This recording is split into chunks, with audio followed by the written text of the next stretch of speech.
Hey, it's JC1424 once again with NASCAR Thunder 2004. And in this episode of our third season in career mode, we are going to be completing race 18 of 36, the Tropicana 400 at Chicagoland Speedway.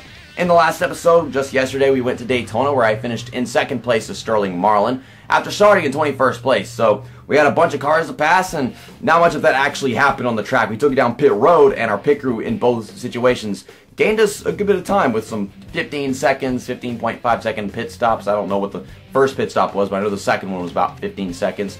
We came back onto the track in first place, and then Sterling Marlin passed us, and he was about 2 seconds in front of us. And I tried working with Kevin Harvick, and then Johnny Benson got in the way, so I had to work with Johnny Benson, and then he was using stupid lines, and yeah, it was just taking too long to close into Sterling Marlin. We were doing it anyhow, but this game was just being all messy and dumb. So we're using Race Day 2016's paint scheme today whenever we go to Chicagoland because we haven't used this in quite a while. My apologies. But after Daytona, we are 11 points in front of Tony Stewart. We gained 5 points on him. He finished right behind us, and we both stayed out during pit stops or whatever to lead some laps. I think he already started up front, so that might have been how it happened for him. But here's the driver respect levels. Matt Kenseth is his rivalry is going down. Just does it over time in this game. And then Earl Hall, he hasn't raced since the first race of the season still. Jamie McMurray, Mike Murphy, Rusty Wallace, Jeff Gordon, Johnny Benson, Dale Earnhardt Jr. All of them drivers I've been sharing draft with. Yeah, I was working with Johnny Benson towards the end of the race, and there he is right there. Freaking fancy drivers in here now, and he's going to be in here for a while just because they don't race but every 8 races or whatever for some reason. I don't know how often they race. Earl Hall just hasn't even raced in the past half of the season, which is ridiculous. But yeah, Dale Earnhardt Jr., I tried sharing draft with him in that race, and then whenever I tried passing him, he cut me off. So it had the potential of going up to 100, and then it dropped down after we bumped into each other. So let's go to race weekend. Quick selectee, chassis, engine, and body. This is a body that I saved specifically for this race. We had 2 fresh ones going into Daytona, and I used the low rating one for that one because we're going to need just better equipment for this race. We won't actually stand a chance. And then we've got the engine. We used at Daytona, but the condition is only down to 92, so I really kept that equipment clean. And then the chassis is fresh. So car rating of 78. Once again, the highest that it has ever been. Let's just be on the ball today, and we can win this thing. My car setup for this race is basically the same thing that it was since the last time we went here. -1 turns of wedge, and then 22 PSI. And with that wedge on there, I'm just thinking that it should be entering corners really well. With the tire pressure on 22, it should have good grip at the beginning and the end of my runs because, it gives us some life, but the car isn't, completely lacking the grip in the corners and everything. So, I mean, hey, if I'm lacking a little bit of grip at the start, then this wedge can help it enter corners and everything.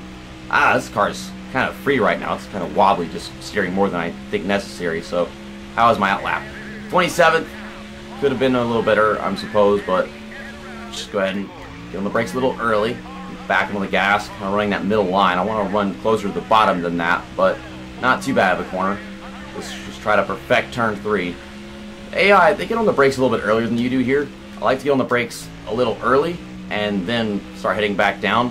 Whenever the AI do it, they always kind of shoot up the track a little bit just by trying to make passes or stay in front of you or something. Okay, how was that? 29.32. And, okay, we're starting in the top 10 on the inside as well. Ryan Newman starting on the pole next to Tony Stewart. We're going to be on the inside of Rusty Wallace. We got Kevin Harvick in that awesome paint scheme right there, that snap-on car. Green flag is out for 26 laps here at Chicagoland, and golly, this freaking AI always cheating them restarts and starts and stuff with their ridiculous transmission superpowers. So I'll fall back to 8th just like that, but no biggie. We can draft our way back to him. Kenny Wallace is up there in like 5th place right now. Turn car, turn. I'm trying to stay behind Rusty Wallace so I can hold on to this draft. I should stop doing that. I should race the track properly and stop trying to get someone to pull me. It's not some Michigan or California. I mean, as far as speed goes and like important the draft can be, it's a little similar to those, but this one I've got to make my corners before I even focus on the draft. There's Kenny Wallace falling back like always. Rusty Wallace is going to go ahead and try to help him because it's what brothers do. Oh, a little too fast in turn 3 maybe. Nah, we're good on grip. So now I'm sharing draft with Kenny Wallace because I'm trying to pull past Rusty. Get a run down the front stretch. Oh, he's going to be a bit of a block. Okay, I'm using the brakes really early right here because we're entering so far from the bottom, but whenever they don't give you that much room to make a pass, that's what happens. I'm still tightening up towards the wall. But into 6th place we go. There's Jimmy Johnson behind us. I haven't seen him in my mirror recently. Okay. But yeah, I love that paint scheme that Kevin Harvick is racing with, by the way. So Ryan Newman's holding that lead. Got a 3-car battle for the lead. Once it starts shaking out and someone pulls away, it's going to be very difficult to get to the lead before the end of this run. Just going to try keep on closing in on any of these cars in front of me. No cuts necessary until there's just like a big gap between me and somebody that's taking forever to make up. I should be passing Elliott Sadler to 3 right here. I don't want to be on your outside, but golly, I'm getting such a big run, bigger than I was expecting. That is a weird number indicator thing. I wasn't expecting it to be red on a different shade of red. And then you got Dale Earnhardt Jr. is like stuck inside of it because he's an ally and the game does that. I have to mash the brakes going to that turn so I don't get my nose underneath Kevin Harvick, but yeah, they're getting on the brakes like a little bit later than we do right here, so he has to mash the brakes a second time every single time we get to him just because how he's taking the corner. You see him, they go up the track and they start trying to go back down, and they don't have that much of a problem doing it, but I'm trying to get underneath him and start making this pass, and he's making it difficult. You know, no one's pulling away from this pack right now, but I think Newman and Stewart are starting to get away from Dale Earnhardt Jr. Kevin Harvick overshoots turn 1 just like always, and he's about to start making a pass on Dale. So yeah, I guess me and Harvick are going to pass Dale, and then we can probably get around Harvick after that. I'm trying to keep Dale Earnhardt Jr. on the outside of Kevin Harvick just so I can complete the pass with him. Because if he clears him and then Dale Earnhardt Jr. is trying to pass, then instead of wind up having him block me. And we get a run down the front stretch, and we're passing Kevin Harvick now. And the leaders are right there in front of us. So yeah, we can win this race. Just gotta stay with these guys, be patient, start leading some laps once we get there, and then there's not speeding into pit road and not losing the car entering pit road, because, you know, it's 1.5 mile track, just the hardest ones to do that at. And then there's dopers, like that one's difficult too. Oh, another run down the front stretch. I keep on forgetting this is not like these days in NASCAR where anybody will even bother going down to the apron to make passes and stuff, but I'm just trying to run how they expect you in this game, because they call it off track if you go below the white line at any of these places, so I just usually don't do it. I tried passing Tony Stewart, but just couldn't complete the passes. I didn't have enough grip entering them from the bottom. These tires are starting to wear down, so it's becoming more and more difficult to complete passes like this. I've got Ryan Newman pulling me down the stretch. He's going up high. I'm trying to stay with him so I can complete this pass going to turn 1, and I think we will. Just use them brakes. Don't overshoot the corner. Okay, now it's starting to tighten up, but we complete our pass for the lead, and Ryan Newman drives into the outside wall and just sets everybody back. They are 4 wide because of that. Okay, good job, Newman. This car doesn't turn anymore, so now Kevin Harvick, the guy that I pushed up here, is right behind me. But I'm going to do my best to lead some laps before pit stops begin. We've got such a gap on Kevin Harvick and Dale Earnhardt Jr. that if we come on pit road at the same time, we'll be out in front of them. But if they go out down pit road next lap, then in that situation, we would certainly be out in front of them because they'd be staying out on more worn tires. Just don't speed in. How did I speed in? It starts so early, and oh my god, fuck Chicagoland's stupid pit road line. Always just one of the early ones. Like, it is in other games. Like, Michigan is an early one, and I can't think of any of the other ones where the line is way before the actual pit road thing is. I had it figured out. I very well know what the speed is. I'm slowing down, but I have no clue where the line is. So just throw the win away. We're not going to try to win this race despite our 5-second speeding penalty through like shorter pit stops with like right side tires only or something like that, because that just ruined my chances last time I was playing like a season mode racing here. I'm so fucking sick of this game doing that though. And any NASCAR game really, where the pit road line is not clear, where you don't know where it is. Jeff Burton, what are you doing? What am I doing? I'm too busy trying to watch Jeff Burton to pay attention to the fact that there's a car on my outside.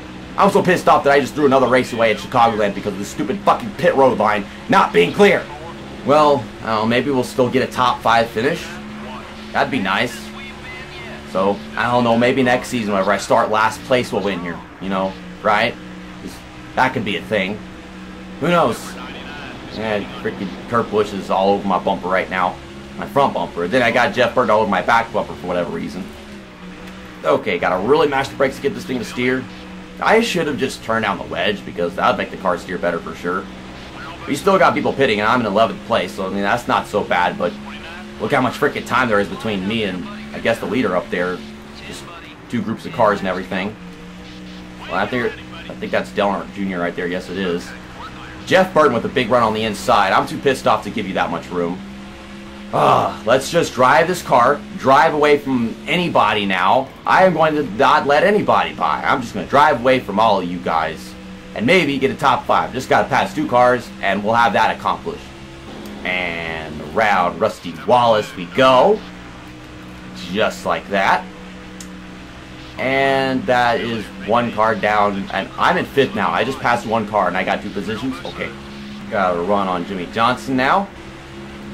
Gonna dive it underneath him in turn 3 if the car wants to. Oh my gosh. If I was just a little bit faster, then we could have gone all the way to 1st and 2nd. With 2 to go, I know I'll be able to get into Tony Stewart. Don't know how much of a problem he's going to be. It was like 2.5 seconds. Now it's like 1.4 seconds. And this car just don't want to turn that much anymore. Oh my gosh. Well, that's worn tires for you. I've still got Tony Stewart on my outside. I would like to have cleared him ages ago. Okay, well, this is not how I want to take turn 3, but we'll make it stick. We've got a battle for the lead right now. I think it's Ryan Newman versus Kevin Harvick, and Kevin Harvick is having a very difficult time getting around him. All he's got to do is get his nose underneath him going into turn 3, or maybe turn 1 right here. I'm not sure if it's going to happen. Oh, it did. Oh, it did. Oh, my gosh, it's actually happened. Never mind, it didn't. He had it there, and then he took it out. Well, you try again. Go get him, Kevin Harvick. I like that paint scheme. Winning that paint scheme. We're really catching him, too. And, damn it, Kevin Harvick, you suck. You can't do it, loser. I couldn't do it either. Spin into pit road. Oh, why do I always speed into pit road in Chicagoland? I love this track. Why do I always throw away every chance I have to win? Why are you crashing my car into the wall? Don't do that. It annoys me the races that I can win, but don't. Especially whenever I do it 2 times in a row. I could have won Daytona. Didn't do that. I could have won in Chicagoland. I didn't do that. And Chicagoland was more my fault than Daytona was, but this freaking pit line, I have no idea where it is. I have to guess, and I have to be getting down to 70 miles per hour, and just not enough time for me to even acknowledge like what I have left to do before I get there, and blah, blah, blah. I think that was Ryan Newman's 2nd win of the season. He won somewhere else, didn't he? He won at Michigan, and yeah, that was his 2nd one at Chicago. So our points lead now goes to 21 points over Tony Stewart, so I finished, I guess, a couple positions in front of him. Well, he was the last car I passed, so yeah, I mean, I led laps, and I guess he didn't in there. I could have led the most laps, I could have won the race, I could have done this, this, and this, and I didn't do anything. Ryan Newman's in 4th place right now, so that was definitely a big help for him, but he is 236 points behind, so there's no hope for him at all. He's not winning this championship. And no one else is winning this championship except me. I know that for sure. Earl Hall is like the only rival I have, aside from Dale Jarrett. Yeah, I drove into Dale Jarrett, wasn't even paying attention after pit stops. And then I've got all these allies and stuff left over. Is Tony Stewart? No, Tony Stewart's not in there. I tried sharing draft with Tony Stewart at one point, and then I just can't get the allies that I want. I got a bunch of these allies that I don't want. I mean, I like Jeff Gordon. Got him. That's cool. Dale Jarrett, I like to have him as an ally, but instead he don't like me. Well, let's go to team management and get some work done in there. Shop edition. I think we have 8 races left until the wheel balancer come in. That looks like a washing machine with one of them weird axle spike tire things stuck in the side of it. It's a washing machine kebab. I don't know. We'll increase our chassis tire grip, so we'll do anything. We'll stick one of those weird axle things with the washing machine into our car, and it'll work really good. Okay, we'll go into the garage. Nothing due for chassis right now because we've got something overhauling left for 1 race. 8 races building this other chassis. And for engines, this just came out, and we've got 2 races left until this arrives. So we're going to be using number 8 engine for the next couple races. Might as well just get rid of this. If I overhaul this, it'll go from 78 to 80 power and 71 efficiency to 72 power. And then what about this one? I want to see like what the changes would be and if it's worth it.